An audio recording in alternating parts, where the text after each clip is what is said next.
어느 대학교 법대 수업에서 교수님 한 분이 학생들에게 물었습니다. 채권자와 채무자의 다른 점이 무엇인지 아는 학생이 있습니까? 그랬더니 한 학생이 손을 들고 대답했습니다. 채권자가 채무자보다 기억력이 더 좋습니다. 이렇게 얘기를 했어요. 그렇죠. 빚진 사람은 까먹으려고 하고 돈 빌려준 사람은 안 잊어먹는다라는 이야기죠. 이 채권자, 채무자, 우리 이 요새 살아가는 사람들은 대부분 빚을 지고 살아가는 사람들이 훨씬 많죠. 뭐 집을 사든 전월세를 살든 이 평범한 사람들이 요즘 보면 빚을 지지 않고 살아간다는 것이 거의 불가능한 지경에 이르렀습니다. 30년, 50년 이렇게 대출을 받아서 집을 산 사람들 이야기 그런 이야기 하지 않습니까? 방 하나만 내 거고 나머지는 다 은행 거라고. 이렇게 평생 빚을 갚아야 되는 처지들로 많이 살다 보니까 우리 빚에 대한 이야기 별로 하고 싶지도 않고 듣고 싶지도 않고 떠올리기도 싫습니다. 빚 생각할 때마다 숨이 턱턱 막히는 거 다 똑같은 상황 아닙니까? 근데 오늘 본문에도 이제 빚에 대한 이야기가 나오죠. 예수님이 500데나리온, 50데나리온 이 빚과 그 탕감에 대한 이야기를 하십니다. 사실 오늘 본문을 읽으면서 죄에 대한 이야기보다 이 빚에 대한 이야기가 더 우리 가운데 관심을 끌게 되는 것도 우리의 상황 때문인 것 같아요. 왜 이 빚에 대한 이야기를 예수님이 하셨을까? 오늘 그 이유를 한번 살펴보기 위하여 본문의 처음부터 살펴보겠습니다. 36절입니다. 한 바리새인이 예수께 자기와 함께 잡수시기를 청하니 이에 바리새인의 집에 들어가 앉으셨을 때에 이 구절은 지금 이 사건이 어디서 발생하는지를 분명하게 말씀하죠. 바리새인의 집입니다. 이른바 율법에 능통하고 하나님의 말씀대로 살아간다라고 스스로 자부하던 그 사람은 아마 예수님이 기적을 행하고 참 하나님의 말씀을 지혜롭게 전한다라는 소문을 듣고 뭔가 가르침을 받고자 아마 자기 집에 초청을 한 것 같아요. 그렇게 예수님이 그 집에 계실 때 갑자기 정말 상상도 하지 못한 인물이 등장해서 파란을 일으킵니다. 그게 37, 38절입니다. 그 동네에 죄를 지은 한 여자가 있어 예수께서 바리새인의 집에 앉아 계심을 알고 향유 담은 옥합을 가지고 와서 예수의 뒤로 그 발 곁에 서서 울며 눈물로 그 발을 적시고 자기 머리털로 닦고 그 발에 입 맞추고 향유를 부으니 이 놀라운 행동을 하는 거죠. 그런데 이 행동을 한 여자는 누구냐면 죄 많은 이 죄를 지은 여자다라고 되어 있습니다. 그 죄가 무엇인지는 분명치 않지만 고대 이 성서의 주석을 보게 되면 이 여자는 몸을 파는 창녀일 것이다 라고 이야기를 합니다. 분명하게 그런지 아닌지는 알 수는 없죠. 그런데 어찌됐든 간에 이 죄가 있는 여인, 이 죄를 크게 짓는 이 여인이 바리새인의 집에 와서 파격적인 행동을 한 것입니다. 이 율법을 너무나도 끔찍하게 중요시 여기는 이 바리새인 집에 정말 길에서는 상종도 안 하고 버러지 같은 존재라고 말할 그런 여자가 자기 집에 찾아오는 거예요. 바리새인의 집에. 그러니까 바리새인에게는 놀라운 충격을 받은 일이고 이 여자도 당연히 동네에서 아니 저렇게 부정한 여자가 바리새인의 집에 자기 발로 찾아가서 저런 짓을 했으니까 얼마나 욕과 저주를 퍼붓겠어요. 나중에. 한마디로 정신 나간 짓을 이 여자가 한 거죠. 들어와서 예수님의 발에 눈물로 적시고 머리털로 닦고 입 맞추고 향유를 부으니까 이 바리새인이 예수님 체면 때문에 대놓고 이 여자를 내쫓지는 못하고 속으로 이렇게 생각합니다. 39절이죠. 예수를 청한 바리새인이 그것을 보고 마음에 이르되 이 사람이 만일 선지자라면 자기를 만지는 이 여자가 누구며 어떠한 자고 죄인인 줄을 알았으리라 하거늘. 이 당연한 반응이에요. 바리새인으로서는. 그런데 예수님이 그 다음에 갑자기 황당한 이야기를 꺼내십니다. 이게 채권자와 채무자의 이야기예요. 41에 43절. 이르시되 빚주는 사람에게 빚진 자가 둘이 있어 하나는 500데나리온을 졌고 하나는 50데나리온을 졌는데 갚을 것이 없으므로 둘 다 탕감하여 주었으니 둘 중에 누가 그를 더 사랑하겠느냐. 시몬이 대답하여 이르되 내 생각에는 많이 탕감을 받은 자니이다. 이르시되 내 판단이 옳다 하시고. 여기에 500데나리온과 50데나리온이 나오죠. 근데 500데나리온이라는 금액은 그 당시에 굉장히 큰 금액이었습니다.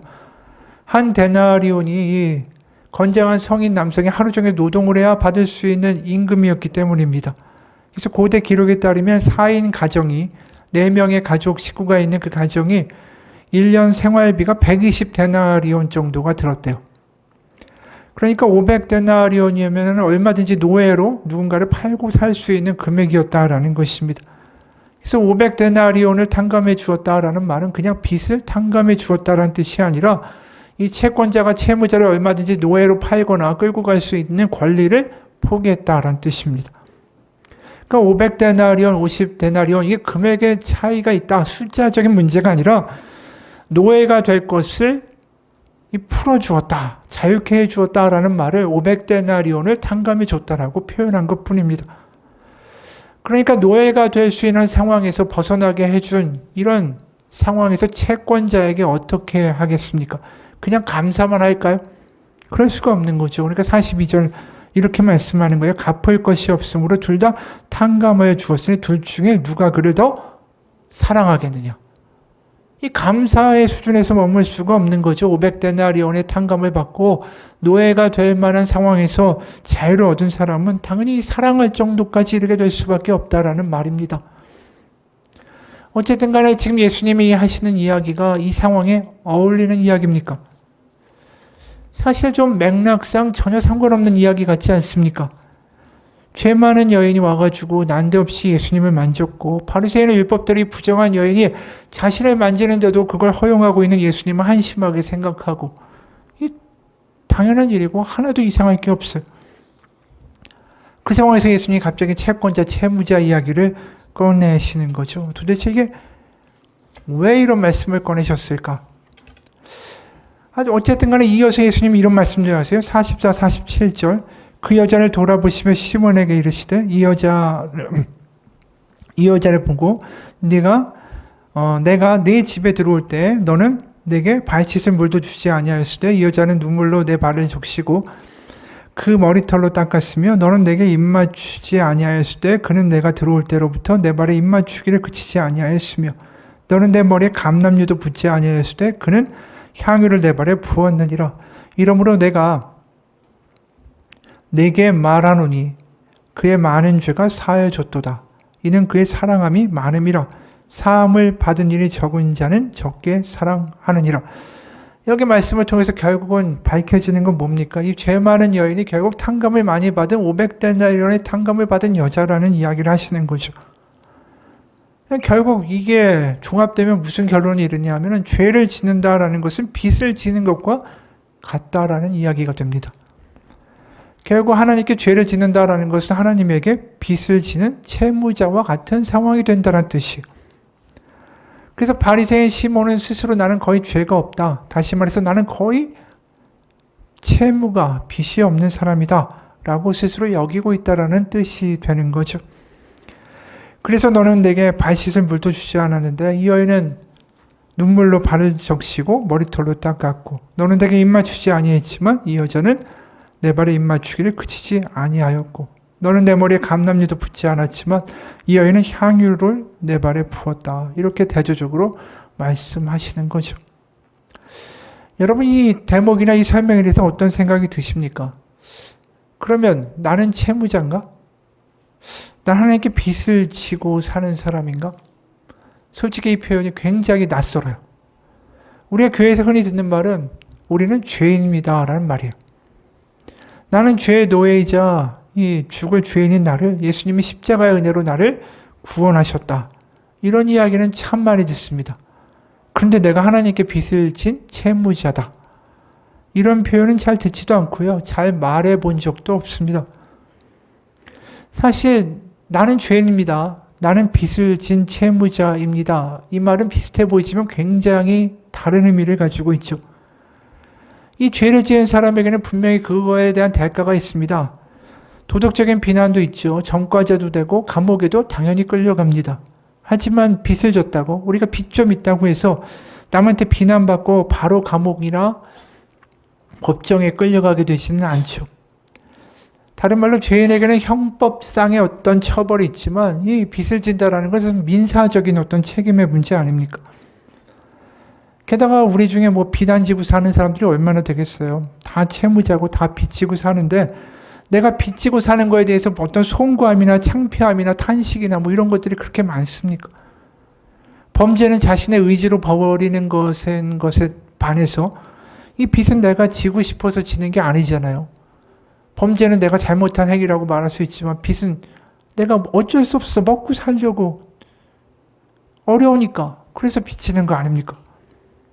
그러니까 나 하나님께 큰 빚을 진 사람입니다. 이 말 자체가 우리 가운데 별로 와닿지가 않는 거죠. 실제로도 예배할 때 우리가 우리의 죄를 고백하겠습니다. 뭐 회개합시다. 그런 이야기 하지 않습니까? 우리 좀 전에 예배 시작 때도 그렇게 했죠. 그럼 죄를 고백하고 그 죄가 예수님의 피로 말미암아 사죄받았습니다. 이렇게 말하고 듣죠. 근데 어느 예배에 가도 어느 예배의 예식 가운데 우리 하나님께 빚을 졌습니다. 그 빚을 주님 제발 탕감해 주십시오. 이렇게 기도하고 예배하는 순서는 없습니다. 그러다 보니까 내가 하나님께 빚진 자라는 생각을 사실 거의 안 하고 살아요, 우리가. 그러면서 우리가 가장 많이 저지르는 실수가 뭔지 아십니까? 내가 하나님한테 빚졌다라는 생각보다 하나님이 나한테 빚졌다라는 생각을 더 많이 하고 산다라는 겁니다. 내가 죄인이라는 것은 인정해요. 하지만 하나님한테 빚을 졌다라는 생각은 안 한다라는 뜻입니다. 차라리 하나님이 나한테 빚을 졌으면 좋지. 이게 무슨 말인가? 누가복음 18장 10절에서 14절을 보겠습니다.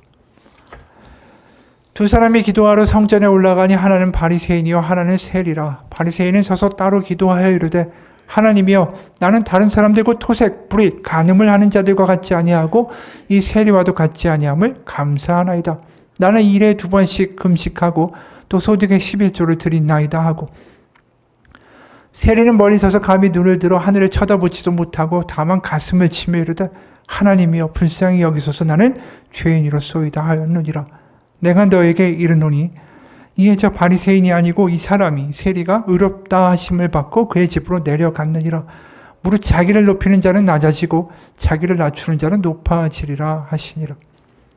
이 비유에서 바리새인을 보십시오. 우리가 오늘 읽은 본문에도 시몬이라는 바리새인이 등장하는데 바리새인들이 어떻게 살았는가? 그들은 성전에 아주 잘 보이는 데서 당당히 서서 이렇게 하나님께 기도를 하죠. 하나님 감사합니다. 나는 남의 것을 빼앗거나 불의하거나 간음하는 그러한 짓 하지도 않았고요. 그런 사람들 같지도 않으며 나는 저기 보이는 저 세리하고는 아주 거리가 먼 사람입니다. 나는 일주일에 2번씩이나 금식을 하고요. 내 모든 소득의 11조를 꼬박꼬박 바칩니다. 이 기도가 뭐처럼 들리십니까?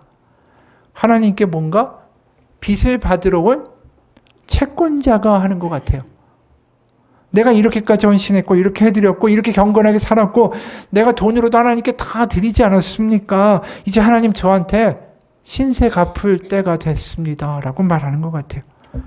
마치 뭔가 자기가 물건을 납품하고 이제 당당하게 그 물건의 어떤 그 대가를 채권을 회수하러 온 사람같이 기도하고 있다라는 것입니다.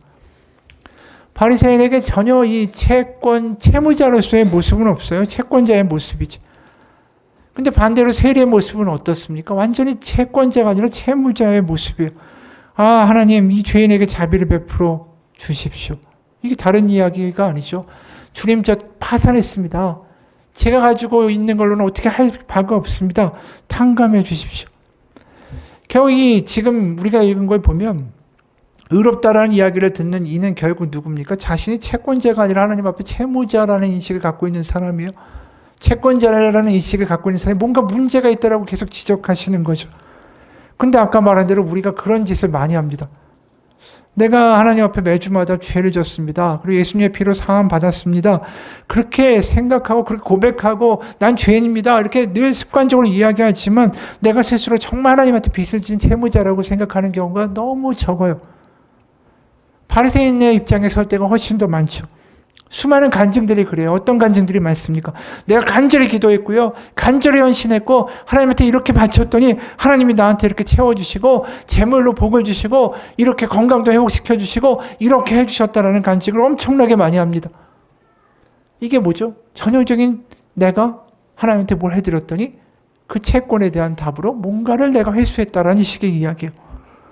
근데 그런 간증들을 듣는 사람들이 다 아멘 아멘만 하는 게 아니에요. 거기 앉아있는 사람들 중에 이런 생각하는 사람들이 반드시 있죠. 나는 뭐지?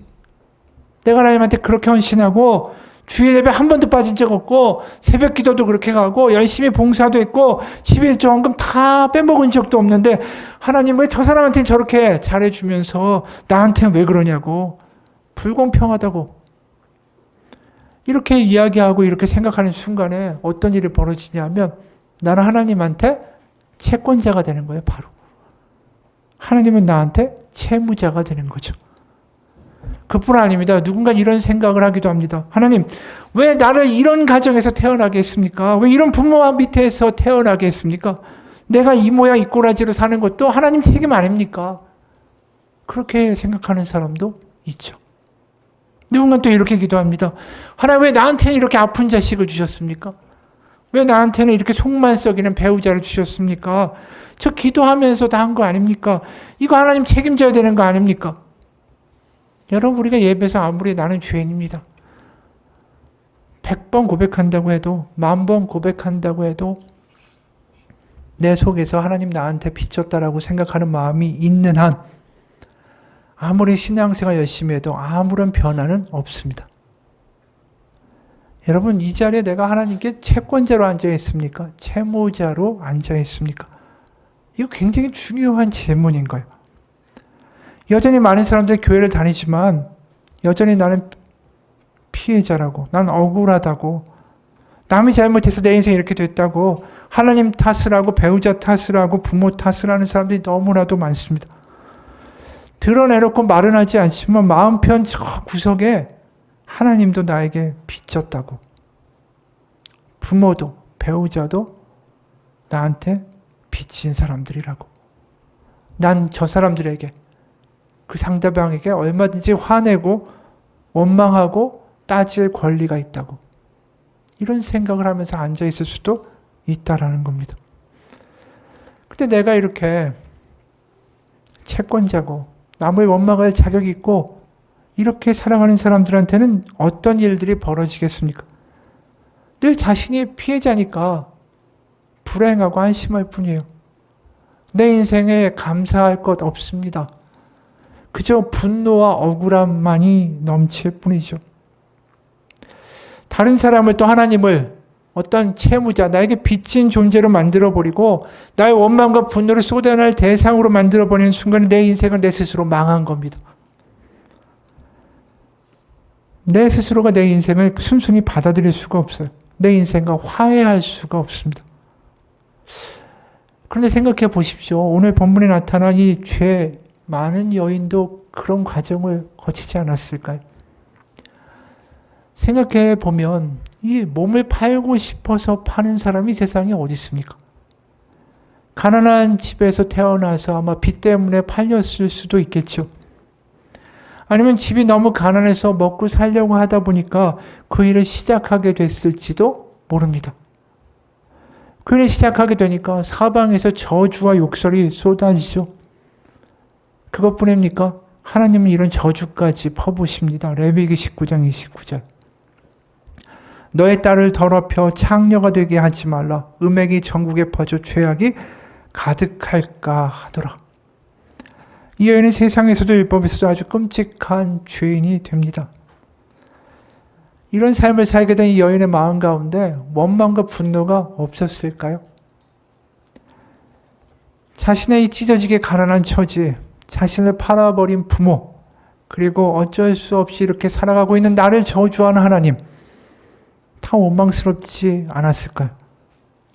자신은 남들한테 피해를 당한 피해자고 그들을 비난할 수 있는 채권자의 자리에 설 수 있는 그런 유혹이 없었을까요? 우린 그랬을 것 같아요, 아마. 이 여인의 입장이라면. 근데 이 여인이 지금 예수님께 나오죠. 근데 예수님을 너무 사랑하는 마음이 어떻게 합니까?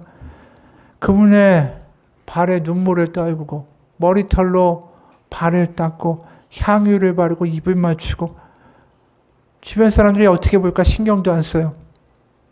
바리새인이나 수많은 사람들이 저 더러운 여자가 저런 짓을 한다고 얼마나 욕을 했겠어요.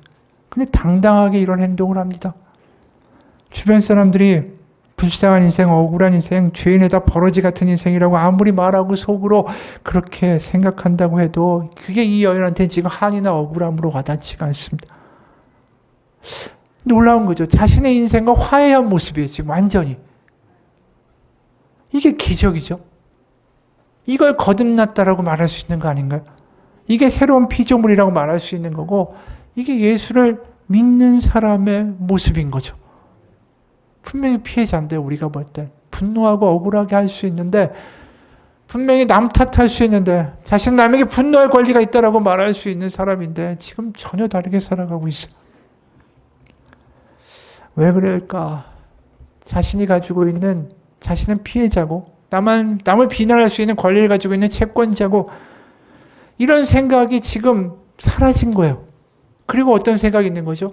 나 하나님한테 빚진 자라는 생각이 있는 거예요.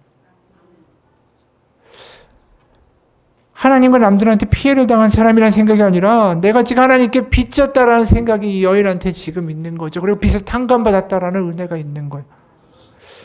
여러분 구원받았다라는 것이 뭘 말할까요? 내가 죽어서 천국 간다라는 걸 의미할까요? 아니에요. 바로 지금 이 순간에 내가 피해자고 내가 남한테 화를 내고 분노할 수 있는 권리를 가진 채권자라는 생각에서 해방되는 거예요. 원망과 분노로 남한테 하나님한테 손가락질하는 짓이 멈추게 되는 것이 구원이에요.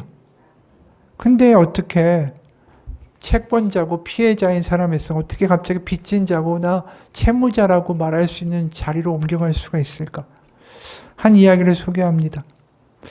춥고 눈보라 치던 1월달 어느 밤이었습니다. 병원 1층에서 간호사인 엘리자벳은 근무 중이었고 사방은 조용했습니다. 회진을 돌다가 새로운 환자를 점검하기 위해서 712호실에 들어갔습니다.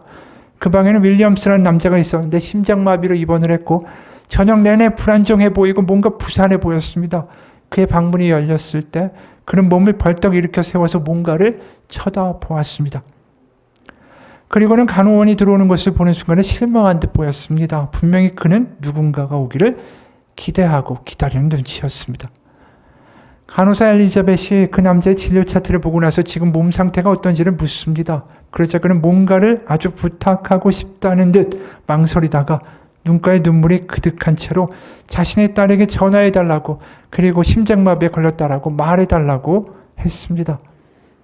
그의 딸의 윌리엄스 그 남자에게 남은 유일한 혈육이었고 그 남자는 자기 딸에게 지금 이 상황에 대해서 알려주기를 열렬히 바라는 듯 했습니다. 엘리자벳은 윌리엄스 씨의 손을 토닥이면서 바로 딸에게 전화하겠다고 약속했습니다. 그녀는 방을 나가기 전에 그 남자는 한 가지 청을 더했습니다. 오늘자 신문과 연필을 좀 구할 수 있을까요? 간호사는 그것들을 가져다 준 다음에 바로 그 딸에게 전화하기 위해서 방을 나갔습니다. 마침내 간호사가 윌리엄스 씨의 딸 제니에게 연락이 됐을 때 아버지의 심장마비 소식을 전해주자 딸은 전화를 했던 간호사를 놀라게 할 정도로 큰 비명을 질렀습니다. 안 돼요. 아빠가 돌아가시는 거 아니죠? 돌아가시는 게 아니라고 제발 그분이 죽지 않는다라고 말해주세요. 이런 깊은 절망감 속에서 딸은 아버지와 자기가 1년 동안 아무 말도 안 하고 지냈다라는 것을 털어놓았습니다. 딸 제니는 남자친구의 문제로 아빠와 엄청나게 싸웠습니다. 너무나도 심하게 다툰 상황이라 적대감과 분노와 팽팽한 긴장감 그것만이 딸과 아빠 사이에 남았고 그 이후로는 아무런 연락을 하지 않았다라는 겁니다. 결국 딸 제니는 집을 나갔고 아버지와 대화하는 걸 일찍 끊었습니다. 그녀가 아버지에게 했던 마지막 말은 나는 아빠를 징후해요. 평생 징후할 거예요. 라는 거였습니다. 시간이 지나고 딸은 그걸 말한 걸 후회하고 있었습니다. 그 딸은 아빠의 용서를 원하고 있었고 어느덧 1년이 지나고 더 많은 시간이 지나가고 있던 거죠. 딸 제니에게 의료진은 최선을 다하고 있다라고 안심시키고 전화를 끊었습니다. 간호원은 기도하기 시작했습니다. 하나님이시라면 아빠와 딸을 화해하게 하실 수 있기 때문이죠. 이 딸과의 전화통화를 하고 나서 뭔가 마음 가운데 부담감을 지울 수가 없었던 이 간호원 엘리자벳은 윌리엄스 씨의 병실로 황급히 달려갔습니다. 그리고 그녀는 윌리엄스 씨가 혼수 상태에 빠진 걸 발견했습니다. 또 다른 심장마비가 온 겁니다. 단 몇 초 사이에 간호사는 코드블루 비상사태를 의료진에게 알렸고 그 방에는 그 남자를 살리기 위해 의사와 간호사들로 꽉 찼습니다. 그러나 너무 늦었고 그의 심장을 살리기 위한 어떤 의료적 수단도 더할 게 없었습니다. 그는 그렇게 세상을 떠났죠. 간호사 엘리자벳이 복도를 걸어가고 있을 때 의사가 오늘 젊은 여인과 대화하고 있는 것을 보았습니다. 그녀의 얼굴에는 공포와 수신과 충격이 가득했습니다. 바로 윌리엄스 씨의 딸 제니였습니다. 간호사 엘리자벳은 그녀를 휴게실로 데려가 안심시키려고 최선을 다했죠. 그러나 딸은 계속 이 말만 할 뿐이었습니다. 나는 절대로 아빠를 증오하지 않아요. 나는 아빠를 사랑했어요. 그 말하려고 여기에 왔는데 황급히 달려왔는데 너무 늦어버렸어요. 제가 왜 그렇게 뻣뻣하고 고집쟁이였을까요? 왜 좀 그렇게 교만했을까요? 이제 너무 늦어버렸어요. 딸은 자신의 아빠를 보고 싶어 했습니다. 간호사는 그녀를 병실로 데려가 아버지의 시신 앞에 인도했고 그녀는 아빠의 시신을 조용히 끌어안고 흐느끼기 시작했습니다. 그런데 간호사 엘리자벳은 병실 스탠드 옆에 뭔가가 있는 것을 보았습니다. 그것은 한 장의 종이였죠. 그녀가 그것을 집어들었을 때 거기에는 제니라는 이름이 맨 위에 적혀 있는 게 보였습니다. 그녀는 그 쪽지를 딸 제니에게 건네주었고 제니는 큰 소리로 읽기 시작했습니다. 내 사랑하는 딸 제니에게 그날 너무나 미안했단다. 제발 나를 용서해다오. 그리고 내가 너를 용서했다라는 것을 제발 알아다오 제니야.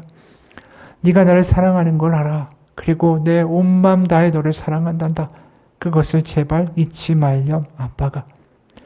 그 쪽지를 읽으며 당혹하고 수심에 가득 차고 충격으로 가득 찼던 딸의 얼굴에 한 줄기 평화가 찾아왔습니다. 간호원은 조용히 그 방문을 닫고 나왔고 자기도 자기 아빠에게 전화하기 위해 수화하기를 들었습니다.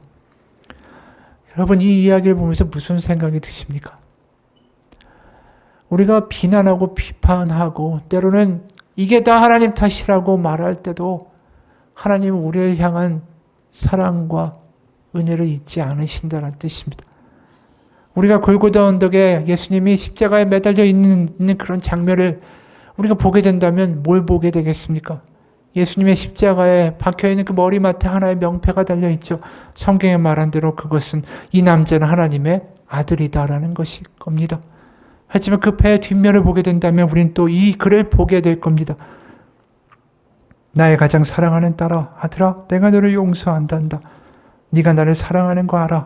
나는 너를 내 몸과 마음을 다해 사랑해. 예수가. 여러분 우리가 채권자고 하나님한테 비난을 하고 난 왜 이렇게 살아야 되냐고 피해자라고 억울하다고 말할 때 거기서 벗어날 수 있는 길은 한 가지뿐입니다.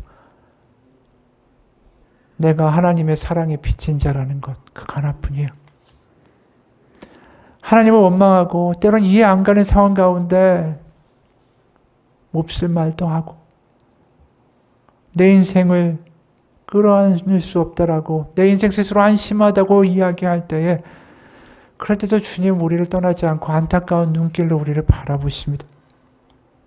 내 삶의 그 어떤 순간에도 나를 버리시거나 떠나신 적이 없는 분, 그걸 우리가 알게 될 때 우리는 사랑에 빚진 자가 됩니다.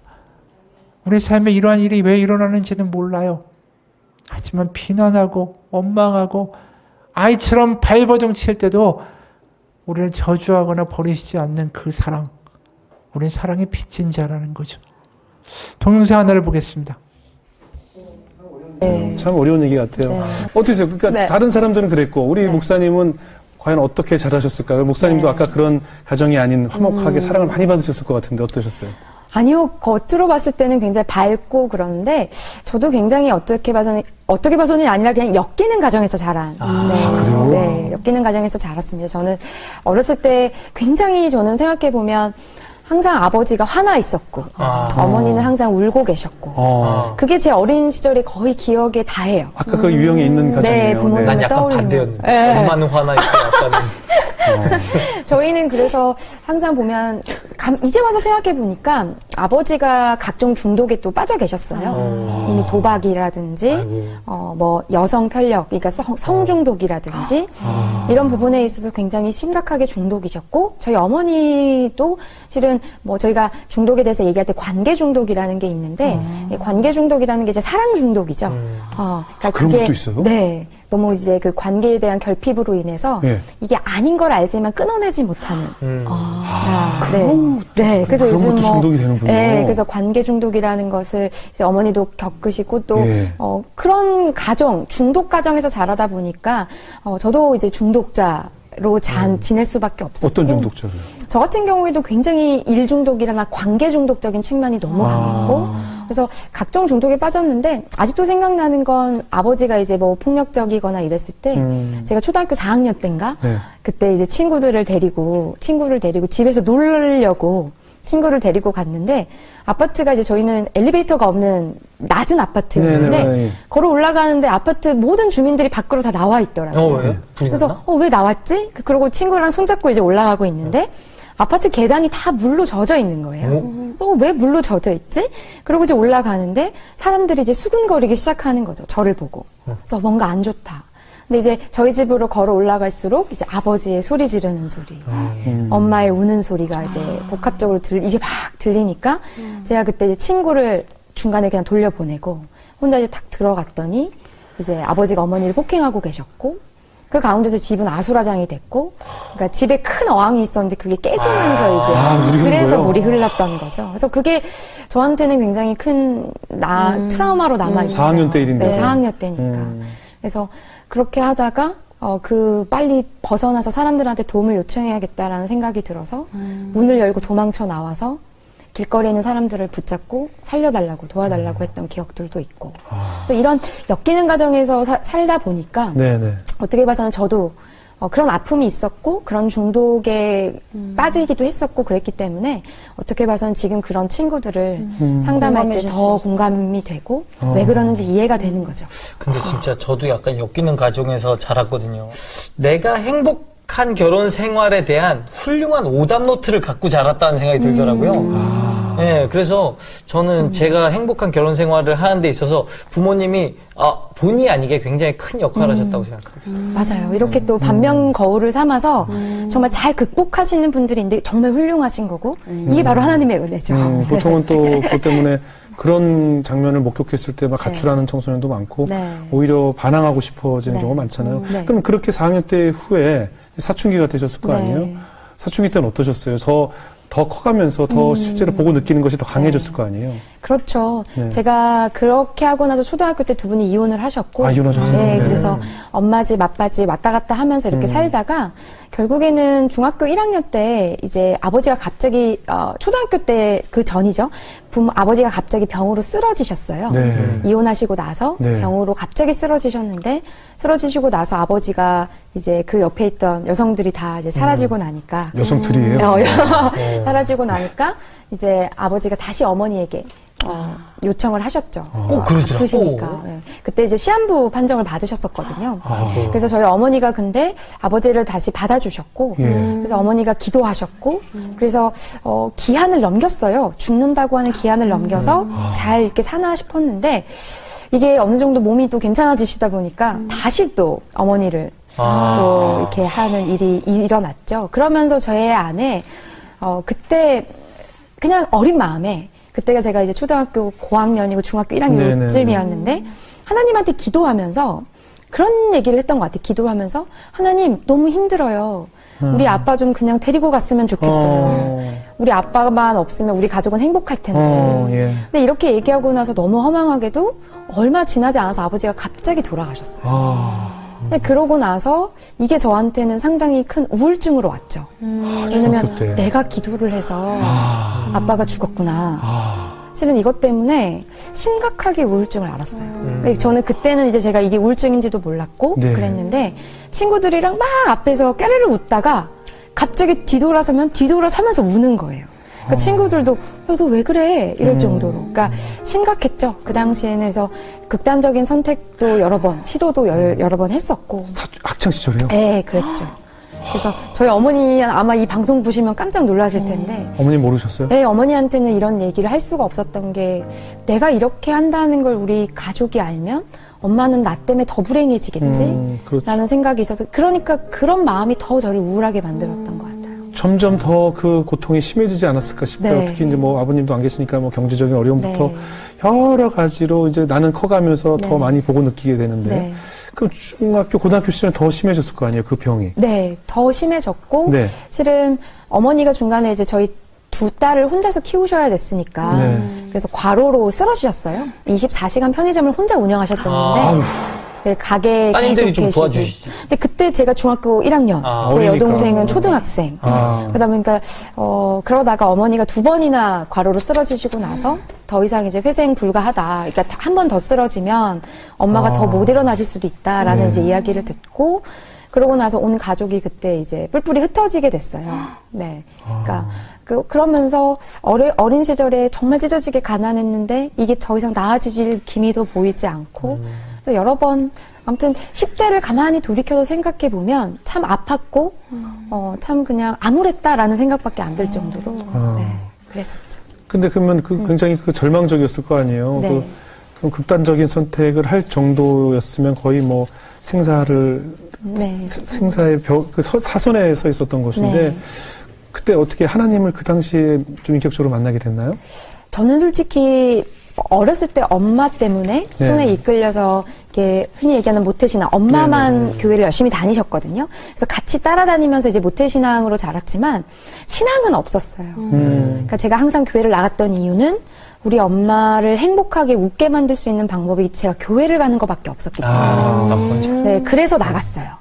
그래서 근데 저는 항상 궁금했던 게 아니 우리 엄마가 저렇게 열심히 새벽 예배를 나가고 저렇게 열심히 기도하고 우리 아빠가 저렇게 교회 나가지 말라고 해도 기도를 저렇게 하는데 왜 우리 집은 갈수록 더 안 좋아지지? 그래서 제가 극단적인 선택을 실은 어떻게 했냐면 교회에 가서 죽어야겠다라는 생각을 했어요. 왜냐면 교회를 망하게 하고 싶었어요. 그 어린 마음에 내가 저기서 죽으면 우리 교회가 망하겠지. 그래서 저희 집 바로 위가 교회였는데 예. 밤에 이제 교회를 찾아갔어요. 찾아가서 불이 깜깜해진 그 본당에서 엎드려서 기도라기보다는 그냥 외친 거죠. 하나님 당신이 살아계시냐. 살아있으면 우리 집이 이렇게 망가질 수가 없다. 그러면서 울부짖었고 나는 여기에서 죽을 거다. 그래서 정말 거기서 이제 마지막이라고 생각하니까 엄청 울었던 거죠. 오열하면서 이제 울고 그랬을 때 그때 하나님을 만났어요. 너무 아이러니하게도 그렇게 안 죽어야겠다 하고 찾아갔던 그 교회에서 저는 담임 목사님이 제가 우는 소리를 듣고 교회 불을 켜신 줄 알았어요. 근데 제가 막 하고 있는데 네. 불이 막 이런 조명 같은 거를 이렇게 팍 켜는 것처럼 눈이 하얘지는 거예요. 네. 너무 놀라서 주위를 두리번거렸더니 아무것도 안 보이는 거예요. 하얀 불빛만 보이고. 그래서 나 죽은 건가? 나는 아직 시도도 안 했는데 나 벌써 천국인가? 나 벌써 죽은 건가? 이랬는데 그때 그냥 제 안에 들었던 그게 어렸을 때 저는 분명히 이게 하나님의 음성이라고 생각하는데 내가 너와 함께 있어. 내가 너랑 그동안 함께 있었어. 그래서 저는 그때 그 음성을 들었고 실은 그걸 들으면서 저한테는 그게 얼마나 크게 와닿았냐면 어떻게 봐서는 아빠한테도 사랑을 받지 못했고 네.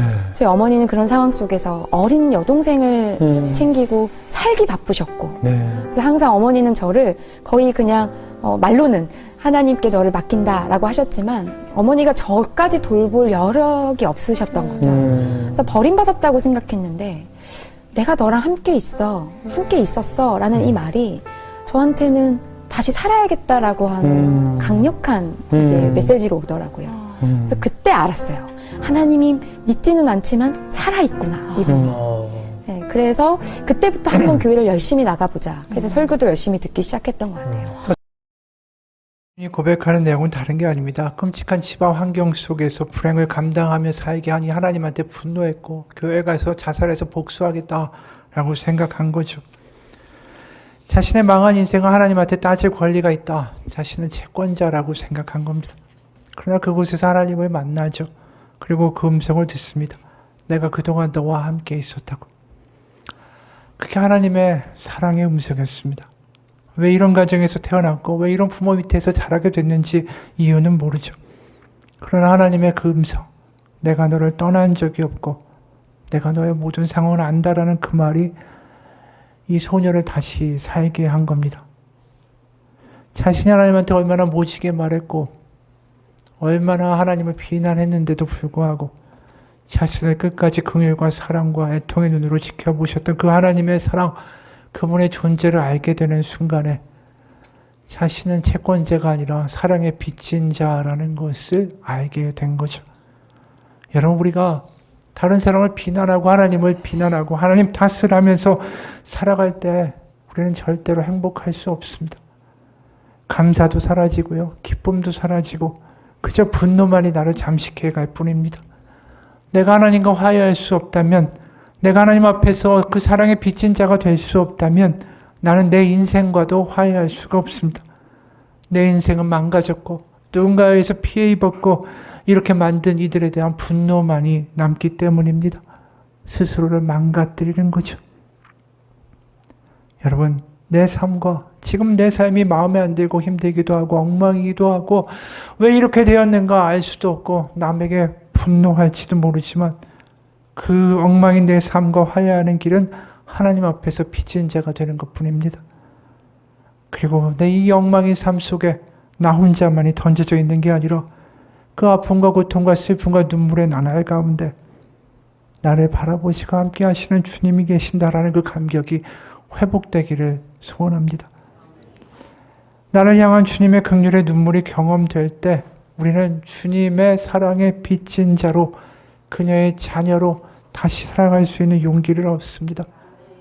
그분이 나를 포기하지 않는 하나님, 나를 사랑하는 하나님, 살아계신 하나님.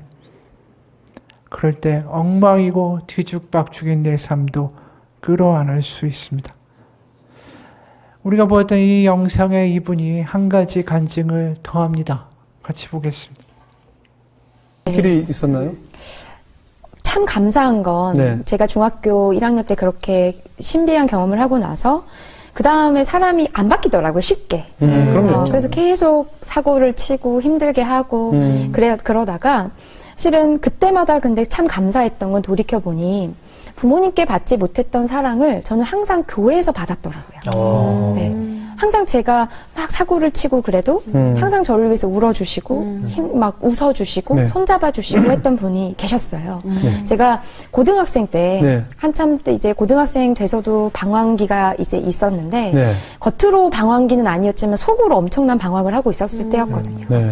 근데 그때 제가 어느 날 저를 담당해 주셨던 한 이제 저희 부서의 목사님께서 저의 이런 상황을 아시고 저랑 그냥 만나자고 하시더라고요. 혜민아, 나랑 얘기 좀 할래? 그래서 예배 끝나고 나서 목사님이랑 교회 그 복도에서 잠깐 만나기로 했었는데 목사님이 제 얼굴을 보시자마자 앉아서 그냥 펑펑 우시는 거예요. 목사님이. 예. 근데 저는 그때 나이가 이제 고등학교 2학년이고 사람들이 그 교회에 엄청나게 많이 왔다 갔다 하는 그 길목 딱 그 자리에서 그 목사님이, 남자 목사님이 예. 앉아서 그냥 난데없이? 난데없이 30분 넘게 계속 우시니까 저는 거기서 어떻게 해야 될지도 모르겠고 너무 솔직히 창피하기도 하고 그럼요, 어떻게 해야 예. 될지도 모르겠고 근데 그 목사님이 30분 동안 우시는데 그게 저를 바꿔놨어요. 한 번도 저는 생각해보니까 남자 어른한테 사랑을 받아본 적이 없었거든요. 나를 위해서 누군가 이렇게 울어준 네. 적이 없죠. 저는 그래서 하나님한테 기도했던 걸 가만히 생각해보면 하나님 아버지라고 얘기하는 게 저는 너무 힘들었고 네. 아빠를 떠올리면 저는 항상 두려운 아빠한테 존재. 사랑받았던 기억도 없고 예. 근데 남자 어른한테 그래서 항상 막연하게 아빠랑 사이가 좋은 친구들을 보면 아빠한테 사랑받는다는 건 뭘까? 라는 생각을 했었는데 그 목사님이 그냥 막 이런저런 훈계로 얘기하시는 게 아니라 그냥 제 앞에서 30분 넘게 우시는데 그 우시는 모습을 보면서 제가 바뀌었어요. 인생이 바뀌었어요. 그래서 제가 그분을 보면서 나도 저런 어른이 되고 싶다. 아니 근데 그 목사님이 내가 왜 눈물이 나고 왜 불렀는지 뭐 설명은 나중에 해주시죠? 아니요, 그냥 안 해줬어요? 그냥 그 목사님도 울려고 그러셨던 게 아닌 것 같아요. 자기도 모르게. 네, 그냥 저랑 정말 평범하게 얘기하려고. 근데 목사님 예배 마치고 제가 그 상황을 정확하게 기억하는 게 저는 거기 복도에 미리 가서 기다리고 있었고 네. 목사님이 저 멀리서 걸어오시는데 저를 보자마자부터 갑자기 오열을 하시더니 앉아서 계속 우시는 거예요. 그래서 제가 그때 목사님을 달래드려야 되나? 이런 고민을 했던 기억이 나요. 어린 근데 나이에. 30분 넘게 그렇게 하시는 걸 보면서 제가 그동안 받지 못했던 사랑? 그런 것들을 다 보상받는 기분이었어요. 그래서 내 마음속에 있던 그 땡땡 얼은 얼음 같은 네. 감정, 뭐랄까 미움과 원망이 녹기 시작했군요. 네. 그러니까 막연하게 가지고 있었던 네. 저는 지나서 생각해 보니까 아빠만 제가 미워했던 게 아니라 예. 엄마도 미워했더라고요. 동생도 미웠고. 왜 내가 이렇게 힘든 가정에 태어나서 왜 나는 사랑받지 못할까? 그러니까 어른 자체에 대한 신뢰가 없었어요. 워낙 학교에서도 이제 사고도 많이 치고 이러다 보니까 학교 선생님들한테도 좋은 소리를 거의 못 들었거든요. 그렇죠. 그러다 보니까 항상 어른이라고 하는 존재는 저한테는 어렵고 피해야 되는 대상이라고 생각했는데 그런 대상이 그것도 남자가 내 앞에서 저렇게 나를 위해서 그냥 울어주시네. 그것만으로 저는 그냥 사랑받는다. 그냥 그 자체가 사랑이구나. 저는 그래서 지금도 항상 다음 세대 사역을 어떻게 해야 될까. 저도 이제 사역하다 보면은 도와줬는데 뒤통수 맞을 때도 있고 너무 힘들 때가 있는데 그때마다 하고 싶지 않다라고 할 때마다 그때 제가 받았던 사랑이 떠올라요. 그 장면.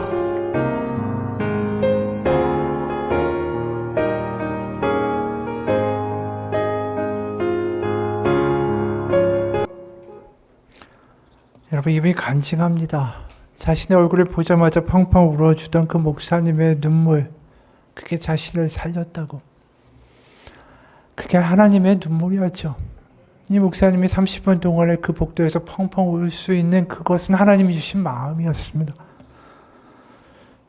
남에게 말할 수 없었던 인생의 어두운 밤들을, 고통들을 혼자만이 끙끙 앓아가던 그 슬픔의 순간들을 하나님이 다 알고 계셨다라는 거죠.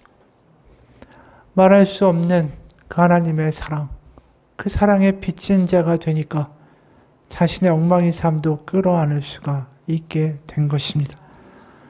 여러분, 우리 다 사랑에 빚진 자로 살아가기를 소원합니다. 하나님의 사랑이 우리를 그렇게 사로잡기를 축원합니다. 더 이상 채권자로, 피해자로 남의 탓을 하고 하나님을 원망하면서 따지며 살아가는 삶에서 자유케 되기를 소원합니다. 주변 사람들에게도 왜 나한테 피해를 주냐고 따지고 분노하는 손가락질에서 자유롭기를 소원합니다. 어떻게 그럴 수가 있을까요? 주님이 다 아시니까. 어떻게 그럴 수 있습니까? 주님이 지금도 나를 그렇게 사랑하시니까. 난 사랑에 빚진 자이기 때문입니다. 같이 기도하겠습니다. 하나님, 원망하면서 살았습니다. 겉으로 괜찮은 척했지만 매주마다 와서 나는 죄인이라고 고백했지만 하나님을 원망하는 마음들, 그래서 기도도 되지도 않았던 나의 껍데기 같은 신앙생활들, 부모를 원망하고 주변에 있는 배우자도 원망하고 상황도 원망하고 남 탓하며 내 인생은 망했다고 스스로 내 인생을 포용할 수도 없었던 어두운 밤들, 하나님, 이제 사랑에 빚진 자로, 더 이상 남을 비난하는 자가 아니라 하나님의 사랑에 압도된 자로, 하나님 앞에 빚진 자로 살아가기를 원합니다. 우리 마음 가운데 피해자라고 남을 비방하는 모든 분노와 억울함과 정죄함이 사라지게 하시고 내 인생을 이제 다시 끌어안으며 하나님과 함께 당당하게 살아갈 수 있는 우리 인생이 되게 하여 주옵소서. 살아계신 우리 주 예수 그리스도의 이름 받들어 기도합니다. 아멘.